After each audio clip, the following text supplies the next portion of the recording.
26절입니다. 고린도전서 14장 26절. 그런즉 형제들아 어찌할꼬 너희가 모일 때 각각 찬송시도 있으며 가르치는 말씀도 있으며 계시도 있으며 방언도 있으며 통역함도 있나니 모든 것을 덕을 세우기 위하여 하라. 만일 누가 방언으로 말하거든 두 사람이나 다불과 세 사람이 차서를 따라하고 한 사람이 통역할 것이요 만일 통역하는 자가 없거든 교회에서는 잠잠하고 자기와 및 하나님께 말할 것이요 예언하는 자는 둘이나 셋이나 말하고 다른 이들은 분변할 것이요 만일 곁에 앉은 다른 이에게 계시가 있거든 먼저 하던 자는 잠잠할지니라. 너희는 다 모든 사람으로 배우게 하고 모든 사람으로 권면을 받게 하기 위하여 하나씩 예언할 수 있느니라. 예언하는 자들의 영이 예언하는 자들에게 제재를 받나니 하나님은 어지러움의 하나님이 아니시오 오직 화평의 하나님이시니라. 우리가 지금 이 은사에 대해서 생각할 때 은사가 갖는 커다란 유익과 필요성에도 불구하고 얼마나 그 부작용이 있을 수 있는가를 공부해 오고 있습니다. 가장 큰 부작용은 그 은사를 받은 분들이 가지는 그 자기 증명입니다. 그렇다고 해서 이 은사가 그 부작용 때문에 간과되거나 부정시되어서는 안 되는 것입니다. 그래서 여기 있는 바와 같이 26절 그런즉 형제들 어찌할꼬 너희가 모일 때 각각 찬송시도 있으며 가르치는 말씀도 있으며 계시도 있으며 방언도 있는 것이 당연하다 이겁니다. 그런 부작용들이 생기는 것을 조심해야지 그 부작용으로 인해서 장을 못 담그는 그런 일은 그건 못난 일입니다.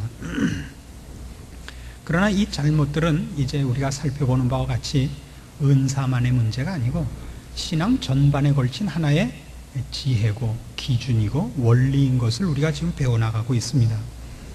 오늘 우리가 생각할 26절에서 33절까지의 내용에 있어서 가장 중요한 것은 결국 뭐가 되느냐 하면 그래서 이 방언으로 자꾸 대표됐던 것 같이 여러 은사가 다 공통으로 갖고 있는 그 오해의 소지가 있는 부분이기도 합니다만 은사 때문에 교회에 함께 모인 성도들이 함께 모였다는 걸 놓치지 마라 이겁니다. 신앙생활을 하나님이 모여서 하게 하는 유익을 놓치지 마라. 너희가 모일 때입니다. 26절에 있는 바와 같이 그런즉 형제들아 어찌할꼬 너희가 모일 때입니다. 모이는 것은 유익을 위하여 모이게 한 것인데 모이는 것이 자기를 증명하려고 모이는 장소가 되지 않도록 조심하라 말입니다. 사람들 많이 모인 때에 나의 우월성을 남다른 점을 나타내려 하지 말란 말이죠.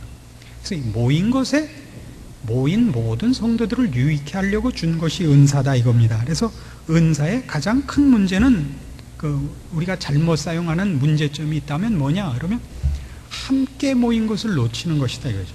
함께 모이는 것, 즉 조화를 깨뜨리고 서로 합력하는 걸 깨뜨리고 개인주의가 되고 경쟁으로 들어가는 것이 은사를 가장 잘못 쓰는 보편적인 대표적인 잘못이라 이렇게 지적을 하는 것입니다. 그래서 26절에 있는 대로 하자면 이 성도들이 모이는 곳에 성도들의 신앙의 유익을 위하여 각자의 고유한 어떤 은사가 있다는 것을 인정해야 됩니다. 너희가 모일 때 각각 찬송시도 있으며 가르치는 말씀도 있으며 계시도 있으며 방언도 있습니다. 그리고 통역함도 있습니다.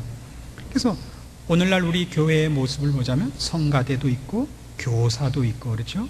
그 다음에 어떤 특별한 지혜를 가진 사람도 있고 지식을 가진 사람도 있고 그리고 또 분별력이 뛰어난 사람도 있고 무슨 사람을 잘 다루는 사람도 있고 리더십이 있는 사람도 있고 그렇습니다. 근데 이 사람들이 첫 번째로 가져야 되는 문제는 그걸 모임에 유익하게 써라 이겁니다. 모임에 유익하게. 어느 교회나 성가대가 있고 교사가 있는데 성가대와 교사 중에서 누가 꼭 대접을 더 잘 받느냐면 성가대가 대접을 꼭 더 잘 받습니다. 어느 교회나. 저희 교회만 좀 안 그렇죠. 저희 교회는 대등하게 대접을 받는 게 아니라 둘 다 괄세를 받고 있는 면에서 아주 정당하게 똑같이 대접을 받습니다. 근데 왜 성가대가 대접을 늘 더 받느냐면 얼굴이기 때문입니다. 그렇죠? 그래서 왜 그 선 보다가 무슨 이마가 좁아서 딱지를 맞았다, 눈이 작아서 딱지를 맞았다, 이런 일들은 얼마든지 있는 겁니다. 속병 든 건 모르고 말이죠. 그래서 얼굴이라는 건 굉장히 중요한 것임에 틀림이 없습니다. 그러나 이제 선 볼 때 말고 살다 보면 눈 큰 것보다 마음이 큰 게 100번 낫다는 걸 배운다 말이에요. 눈이 크니까 자꾸 뭐가 들어가기만 하지 쓸 데가 없다는 걸 알게 돼요. 그래서 이 서로가 자기가 가진 것으로 조화를 이룬다는 것을 통 몰라가지고 성가대가 지르는 실수 중에서 제가 경험한 아주 잊지 못할 실수는 이것이었습니다. 언젠가 저희 노회에서 목사 안수식이 있었습니다. 근데 어느 성가대가 와서 그 목사 안수식 예배에 성가를 하셨는데, 그 성가를 뭘 하셨느냐면 어서 돌아오를 했습니다. 그러니까 그 오신 성가대로서는 그게 가장 자신 있는 곡이었던 거죠. 그게 목사 안수식하고는 얼마나 안 맞는 겁니까? 목사 안수식 하는데 어서 돌아오는, 이건 말이 안 되는 것 아닙니까? 그거는 무슨 전도 집회나 부흥 집회 같은 데서 혹 그 회개를 촉구하려 해야 되는 거를, 이거 뭐 어서 돌아오를 했으니까 그러면 뭐 목사가 안 되는 모든 그날 참석한 사람들 보고 다 목사를 하려는 건지, 아니면 목사 안수 받는 사람 중에 무슨 사기꾼이 있는 건지 모르게 돼버리지 않았습니까? 그렇죠? 그러나 성가대를 하면 모두가 어떤 생각을 가지느냐 하면 성가 잘할 생각만 하고 있지 자기가 전체에 유익을 끼치느냐 안 끼치느냐에 대한 생각은 미처 못한단 말입니다. 그래서 언제나 제가 여태껏 경험한 대부분의 성가대는 그래서 언제나 앞서갑니다. 언제나 앞서가요. 자꾸 잘하려고 그래서 성가대가 곡을 충분히 소화하는 예가 드물고 언제나 까치발을 하고 지금 하기 힘든 곡을 꼭 해요. 그래갖고 20명 모여서도 할렐루야를 하고, 그 다음에 30명 모으면 할렐루야를 하고, 꼭 앞서가요. 이렇게 꼭 안 되는 곡을 해요. 꼭 안 되는 곡을. 지금쯤 그러니까 그 할렐루야를 막 하려고 까치발을 할 때쯤 찬송가 중에서 쉬운 거 만세반석 열리니 이런 거 하면 아주 은혜스럽거든요. 넉넉하고. 절대 그거 안 해요. 그리고 무슨 성가 경연대회 같은 거 할 때 찬송가 들고 나오면 이미 거기에서 벌써 딱진 거예요. 이건 참 넌센스입니다. 아주 그건 잘못인데, 이런 것이 우리의 그 문화에 깊이 뿌리박고 있는 어떤 경쟁적이고 좀 이렇게 앞서가는 그런 저거가 아닌가 싶어요. 우리나라 성악가들 나와서 노래를 하는 거 보면 답답한 것 중에 하나가요. 저는 아마추어입니다만은 제가 노래에 대해서 뭐라고 그랬다고 주 목사님한테는 이르지 마십시오. 그러면 주 목사님 또 웃다가 기절할 겁니다. 가사를 모르겠어요. 그러니까 발성을 잘하려고 악을 써가지고요, 발음을 모르겠다고요. 그 가사 전달이 안 되니까 저는 오페라는 죽어도 안 가요. 뭐라 그랬는지 모르겠어요. 다 아만 하다 말았으니까. 창문을 열어달라 그랬는지 창고를 열어달라 그랬는지 말이 들려야죠. 대사가 전달이 되야죠. 그래서 제대로 하신 분들과 제대로 안 한 분들의 차이는 발성의 문제가 아니라 발성을 하면서도 충분히 커뮤니케이션이 되느냐 안 되느냐입니다. 감정을 잡는다는 건 절대 뭐 어떤 이렇게 모션으로만 잡는 것이 아니라 일단 가사가 정확히 전달이 돼야 됩니다. 가사가 정확히 전달이 안 된다는 건 큰 약점인데 그걸 모르고 있듯이 우리가 교회 안에서 성가를 한다 그러면 그것이 전체 교인들의 수준과 맞아야 되는데 그 분위기를 맞추지 않고 혼자 튀어가 버린다면 그것은 바로 통역 없는 방언이요 전체 유익을 위하여 쓰지 못하는 은사가 되고 마는 것입니다. 우리 잘하지 이렇게 되고 말면 안 됩니다. 그건 교사들에게 있어서 똑같이 나타납니다. 교사들의 가장 큰 약점은 뭐냐 하면 자기한테 배우는 피교육자의 수준이나 그들의 상태를 생각하지 않고 내 성에 차게 해버리는 겁니다. 이 설교를 할 때도 말이죠. 설교를 할 때 제일 중요한 것은 뭐냐면 설교를 하면서 그 오신 성도들이 얼마나 쫓아오느냐를 그걸 잘 보면서 해야 됩니다. 그래서 이 원고를 써갖고 원고에 매달리고 있으면 그 눈치를 챌 틈이 없기 때문에 이거를 이렇게 마음속에 하나의 줄거리와 요점들과 잊어서는 안 되는 성경 구절들만 이렇게 써놓고 그리고 설교를 할 때 그 영혼들을 보면서 해야 되는 겁니다. 그러다 설명을 이렇게 해오다가 어디서 걸리는 데가 나옵니다. 아, 여기를 못 알아먹는 거라면 거기를 확대하는 겁니다. 넘어갈 수 있게. 그래서 걸린 문제가 우선 A라는 문제에서 성도들이 못 쫓아오면 거기를 확대하면 A에 해당하는 모든 그 이해력을 돕기 위한 비유를 거기서 확대를 하는 겁니다. 그래서 1부 다르고 2부 다르고 3부 다르다는 얘기가 그래서 나옵니다. 2부에서는 A에서 걸려서 A에 해당하는 걸 쭉 이제 확대해서 비유를 들다 보니까 무슨 존 웨인도 나오고 무슨 클라크 게이블도 나오고 그러다가 3부 가서 하는데 이번에 B에 걸렸거든요.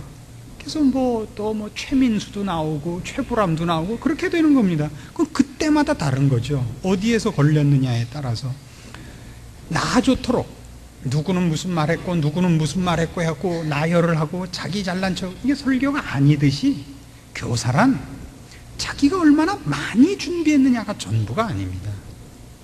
교사란 내가 다른 선생님보다 얼마나 더 많이 더 열심히가 아니라 내가 맡은 영혼들 앞에서 하나님 앞에 내가 맡은 책임을 정말 순전함과 온유함과 겸손함과 그리고 책임감을 갖고 부닥치느냐의 문제입니다.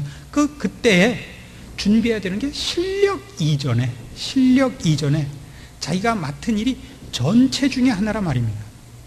성가대가 있고 안내하는 이들이 있고 교사가 있고 이렇게 여러 중에 자기도 하나예요. 근데 교사가 되면 전부 뭐라냐면 교육을 안 하거나 교육부서에 신경을 안 쓰는 사람은 사람 취급을 안 해버려요. 지들끼리 성가대나 하고 뭐나 하고 교육을 안 하는 사람은 다 바본 것 같이 교육 이외의 방법으로는 사람이 변하지 않고 교육보다 더 중요한 하나님이 일하시는 방법은 없는 것 같이 생각을 해요. 이번에는 교사들이 갖는 큰 병 중에 하나입니다. 근데 사람은 교육으로 변하지 않습니다. 사람은 하나님의 은혜로 변하는데 그 은혜가 어떤 때는 저 철제 의자 접었다 폈다 하는 데서도 나오고 어떤 때는 박동준 목사 안경 쓴 데서도 나오고 여러 군데서 튀어나와요. 그건 모릅니다. 말로 실력으로 교육으로 사람이 변한다고 믿으셔서는 안 됩니다. 그건 하나님이 일하시는 여러 방법 중에 하나일 뿐입니다. 그래서 다 자기가 맡은 일을 전체 한 부분으로 인식하고 전체와 이렇게 조화를 가지십시오. 전체와 조화를 가지라고요. 그때 교회의 전체적인 분위기, 방향 이거와 보조를 맞추는 것이 그 은사를 사용하는 첫 번째 원칙인 것입니다. 무조건 앞서 나가면 잘하는 게 아닙니다. 한 팔이 긴 것은 한 팔이 짧다는 것이 됩니다. 그럼 길게 나간 쪽에서 짧은 쪽을 보고 네가 병신이다 이러는 건 말이 안 됩니다. 이쪽에서 보면 이쪽이 긴 병신인 겁니다. 같아야죠. 팔 기장이 같고 다리 기장이 같아야 됩니다. 다리가 짝재기가 되면 허리에 치명적인 병이 온다는 걸 아십니까? 다리가 짧으면 뇌에 치명적인 타격을 받는다는 걸 다른 데서 부작용이 나타난다는 걸 잊지 마십시오. 그 다음에 이제 두 번째로 생각할 것은 오늘 읽은 본문 중에 30절을 보십시오. 만일 곁에 앉은 다른 이에게 계시가 있거든 먼저 하던 자는 잠잠할지니라. 그리고 뒤에 가서 예언하는 자들의 영이 예언하는 자들의 제재를 받나니 하나님은 어지러움의 하나님이 아니시오 오직 화평의 하나님이라. 이렇게 오늘 그 본문의 끝을 맺고 있습니다. 다른 이에게 계시가 있거든 먼저 하던 자는 잠잠하라. 이게 대단히 중요한 문제예요. 뭐에서 중요하냐면 하나님께서 일하시는 것을 나만 받지 않습니다. 전체적인 조화의 문제에서 우리가 첫 번째 문제를 다뤘다면 지금 두 번째 문제에서 중요한 것은 하나님이 우리에게 베푸시는 은혜와 하나님이 우리에게 허락하시는 어떤 진리와 생명을 나 혼자 감당하려고 그러지 마십시오. 왜 안 되냐면 하나님의 부요하심과 풍성하심을 내가 혼자 감당할 수가 없기 때문입니다. 내가 하나님을 다 감당할 수가 없습니다. 혼자서. 말도 안 되는 거죠. 우리 전 인류가 다 신앙적으로 거룩해진다 해도 하나님의 부요하심을 우리가 다 실어 나를 수가 없습니다. 하물며 한 사람이 아무리 뛰어나도 하나님의 부요하심과 하나님의 그 오묘하심을 우리가 혼자서 다 실을 수는 없습니다. 그러나 우리는 내가 혼자 다 하나님을 담았으면 좋겠는 겁니다. 그것이 어떤 의미에서 그러냐면 다른 사람이 하나님 앞에 나같이 쓰임을 받는 것이 싫기 때문입니다. 내가 하나님 앞에 쓰임 받아서 얻는 영광을 남이 나눠 갖는 것이 싫은데 그 싫은 것을 여러분의 능력과 다른 사람의 능력이라는 것으로 비교를 하지 마시고 하나님의 부요하심을 기억함으로써 여러분이 항복하라 말입니다. 태평양물을 여러분이 혼자서 풀려고 그러지 마시라 말이죠. 태평양 바닷물을 여러분이 혼자 풀려면 죽을 때까지 퍼도 안 될 뿐만 아니라 그 전에 팔이 부러지고 말 것 아닙니까? 전 인류가 퍼도 못 풀 것이 태평양 바다인 것처럼 전 인류가 하나님 편을 들어 계시를 한다고 해도 하나님의 부요하심을 우리가 다 담아낼 수 없을진데 나누십시오. 나눈다고 해서 여러분이 여러분 몫으로 올 것을 손해보지 않는다는 걸 잊지 말란 말입니다. 그래서 이 문제에 대한 성경에 아주 중요한 예가 두 개 나옵니다. 민수기 11장으로 가보십시다.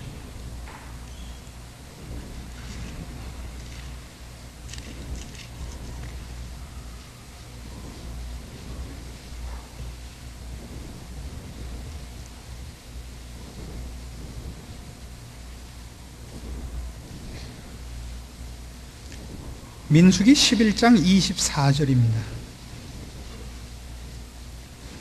모세가 나가서 여호와의 말씀을 백성에게 고하고 백성의 장로 70인을 모아 장막에 둘러세우며 여호와께서 구름 가운데 강림하사 모세에게 말씀하시고 그에게 임한 신을 70 장로에게도 임하게 하시니 신이 임하신 때에 그들이 예언을 하다가 다시는 아니하였더라. 그 농명된 자 중 엘다시라 하는 자와 메다시라 하는 자 두 사람이 진에 머물고 회막에 나아가지 아니하였으나 그들에게도 신이 임하였으므로 진에서 예언한지라.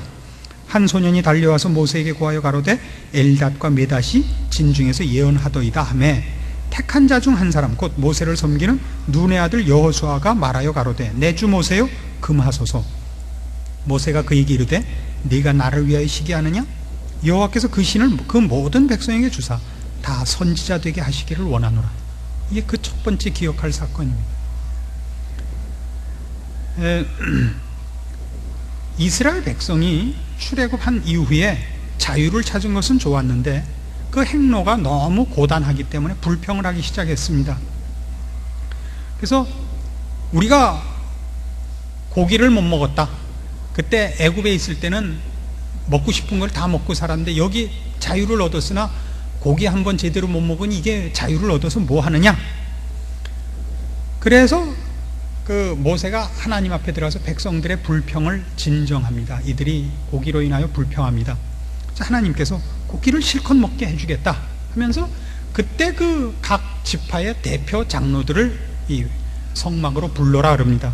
그래서 이 성막에 70명의 장로가 나왔는데 원래 나와야 할 72명 중에 70명이 나오고 2명이 소집에 불응한 겁니다.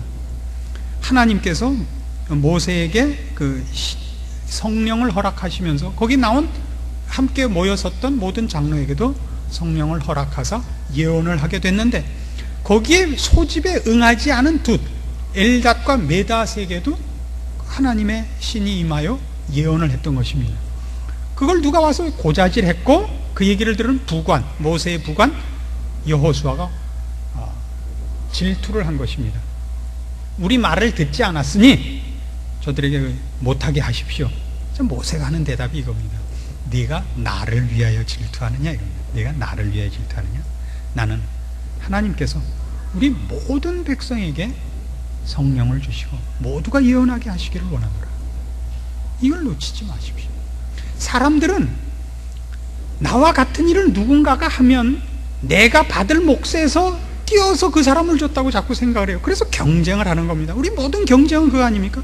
서울대학을 왜 경쟁을 해요? 가려는 사람보다 들어가는 사람이 훨씬 적기 때문이죠. 정원이 있어서. 그러나 천국은 그렇지 않고 천국 사업은 그렇지 않습니다. 내가 해야 할 몫을 남에게 나눠주는 것이 아니라 내가 할 몫을 여러 사람에게 나눠서 하게 하면 내 몫이 커지고 내 상급이 커지는 것이 하나님이 일하시는 방법입니다. 그리고 하나님의 부요하심입니다. 그러나 우리는 여기서 여호수아가 실패한 것 같이 우리 몫을 뺏기는 거라고 생각을 해서 은사에 관한 문제에 있어서는 남에게 은사가 일어나는 것을 내 자랑을 위해서는 설명을 해도 실제로 일어나는 것은 원치 않고, 일어났으면 내 뒤에 줄을 서야죠.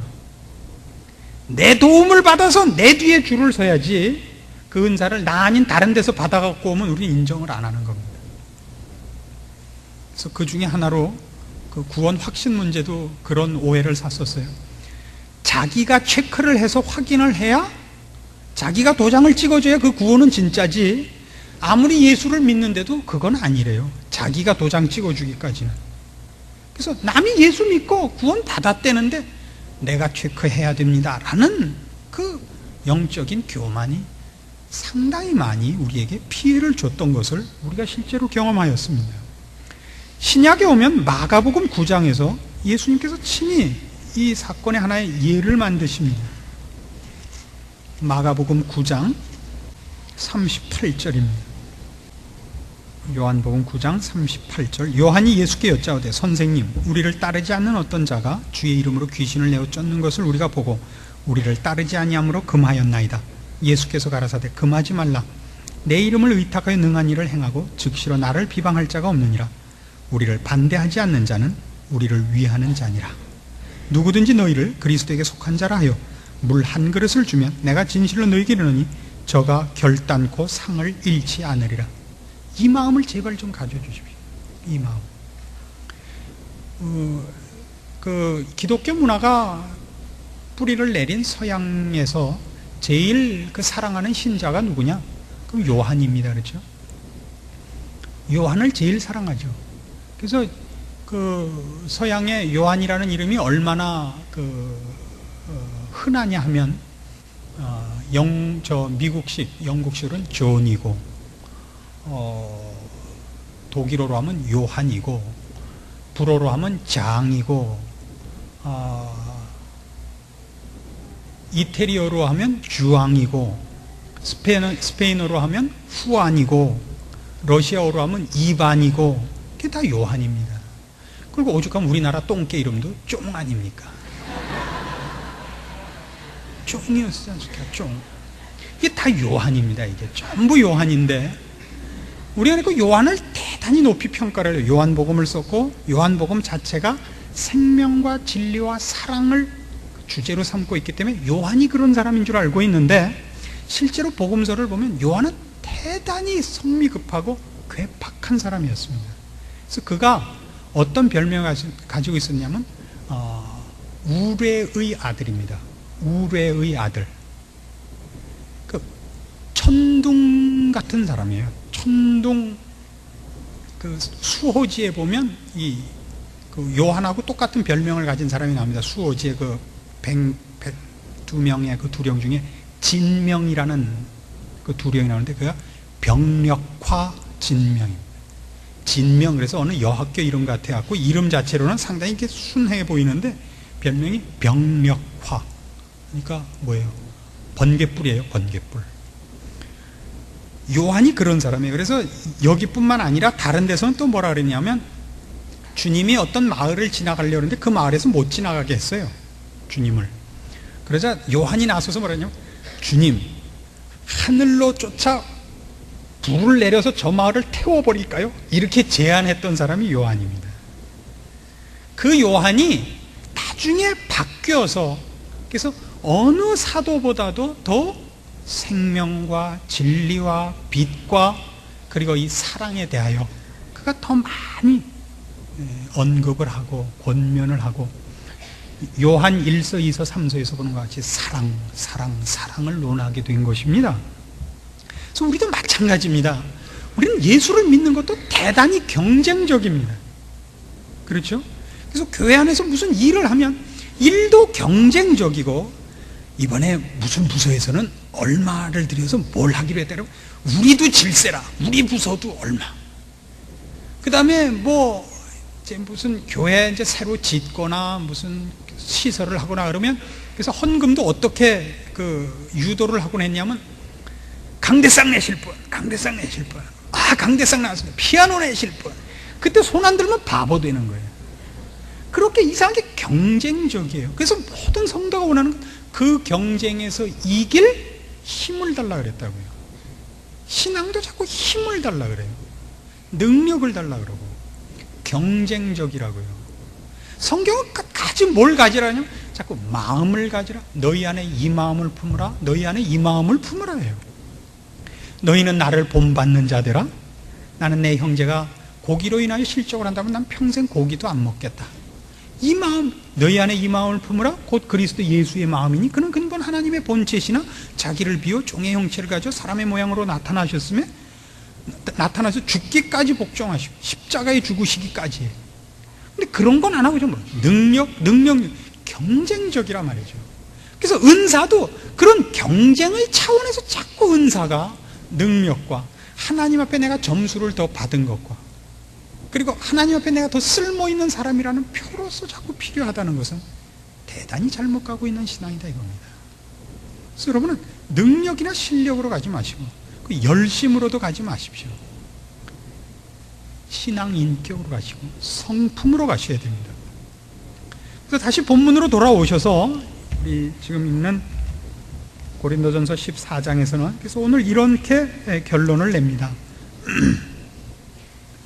예언하는 자들의 영이 예언하는 자들의 제지를 받느니 하나님은 어지러움의 하나님이 아니시오 오직 화평의 하나님이시니라. 왜 하나님이 화평의 하나님이라 이렇게 끝을 내느냐 하면, 예언을 한다는 것은, 계시를 받아서 예언을 한다는 것은 자기가 하는 게 아니죠. 예언은 자기의 능력이나 자기의 사상을 얘기하는 것이 아니고 하나님이 무슨 얘기를 하라 그래서 하는 거죠.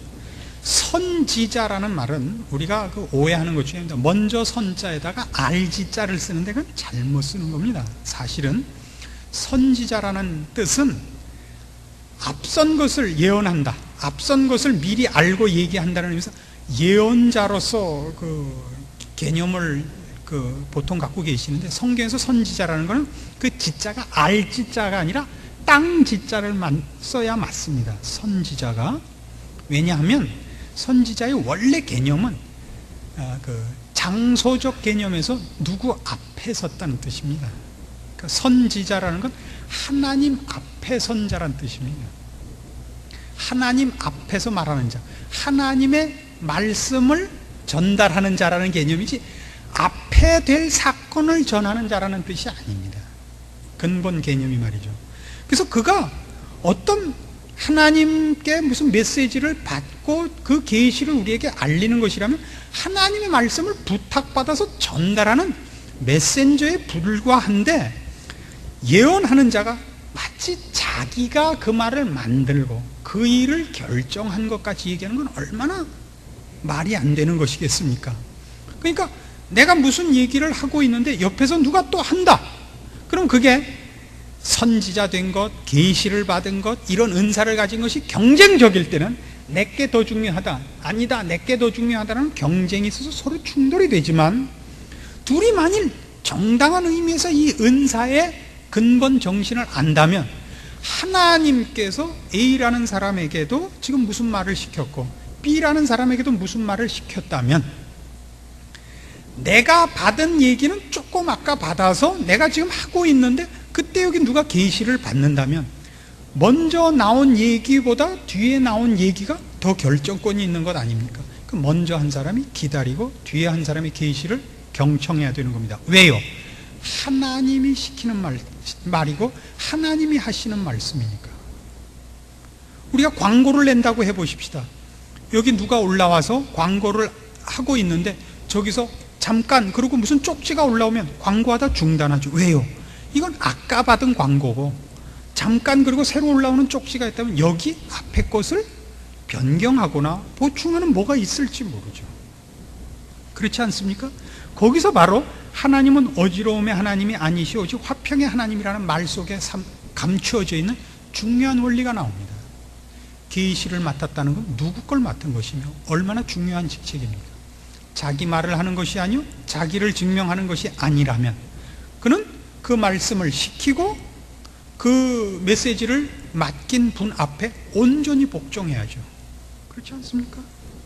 은사를 맡은 사람이 해야 할 아주 중요한 마땅한 자세입니다.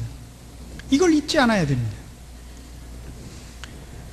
그래서 우리는 이 모든 우리가 받은 은사가 하나님으로부터 나왔다는 그 권위를 기억하고 우리는 그 하나님으로부터 일을 맡은 직분을 맡은 봉사직을 맡은 한 종에 불과하다는 겸손한 위치를 아무리 내가 큰 일을 맡았고 중요한 일을 맡았을지라도 놓치지 않아야 됩니다. 맡은 일과 내가 맡은 방법이 아무리 놀라운 것이라 할지라도 그 일을 맡은 나는 한없이 낮은 자입니다. 아시겠습니까? 주인이 종에게 중요한 심부름을 시킬 때도 있고 하찮은 심부름을 시킬 때도 있습니다. 하찮은 심부름을 시키는 자는 낮은 자고 중요한 심부름을 시킨 자는 더 큰 자가 아닙니다. 둘 다 똑같은 종입니다. 또 한 종에게 한 번은 1억을 맡겨서 심부름을 보낼 수 있고 한 번은 1,000원을 들려서 심부름을 보낼 수 있습니다. 그래서 1,000원 맡았을 때는 하찮은 일이고 1억을 맡았을 때는 더 중요한 이런 게 없습니다. 그는 언제나 낮고 천한 하나님의 종이라는 걸 잊지 않아야 됩니다. 그 하나님께서 나에게 중요한 일을 맡겼으면 하나님이 나를 충성되이 여기시는구나 하고 감격할 일이지 내가 높아졌구나라고 생각하면 그는 꽝인 것입니다. 이것은 은사에 관한 문제 이전에 이제 더 보편적으로 넓혀서 우리 인생살이 전반에 걸친 평가를 그렇게 해야 됩니다. 여러분은 여러분의 인생이 지금 어떤 지위에 있고 어떤 조건에 있는가에 대해서 아무것도 불평하실 것도 없고 자랑할 것도 없다는 것을 확인하셔야 됩니다. 여러분에게 하나님이 좋은 조건을 주셨다면 하나님이 여러분을 통하여 좋은 무슨 일을 시키시려는 것이고 그 좋은 조건으로 하나님이 여러분에게 어려운 조건을 주셨다면 그 어려운 조건이 맡은 하나의 짐인 것을 잊지 마십시오. 여러분에게 이 세상에서 큰 일을 시켰다고 해서 여러분이 더 높지 않고 여러분에게 이 세상에서 하찮은 일을 맡겼다고 해서 여러분이 더 낮지 않습니다. 우리는 다 동등하게 무익하고 버러지 같은 나약한 종이 얼시다.